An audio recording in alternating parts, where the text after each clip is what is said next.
Have you noticed how hard it's been lately to purchase a home?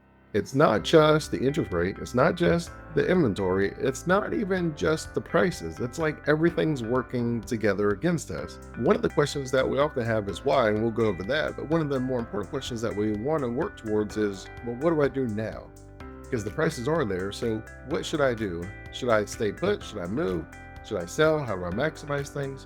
And we'll go through all of that today in this video. Your retirement. When we're talking about the affordability crisis, let's start with what's causing it. So first and foremost, you might remember that there was a spike in housing prices. And when you're trying to figure out what caused that spike, there's multiple things when talking about from an economic perspective. One of the main things is we're paying more for the house. And so you can see that nearly 6,000 US homes back in 2002 sold for over $800,000 on asking price.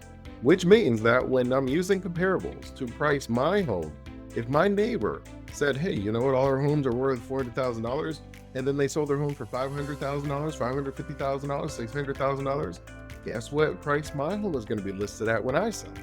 You're right, I'm not going to list it at $400,000. I'm going to list it at that $550,000, $600,000.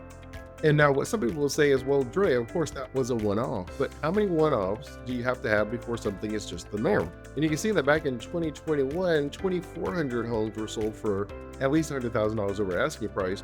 We're almost 3 times that at 6,000 homes for 2022.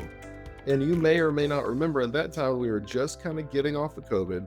We had the stimulus checks, we had the very low interest rates because we're worried about a recession. We had a mixture of things going on, people switching jobs where they were getting 20, 30% raises. And then when you put all this together, people getting more money that they had left over from their stimulus check, and you had people that had zero or very low interest rates.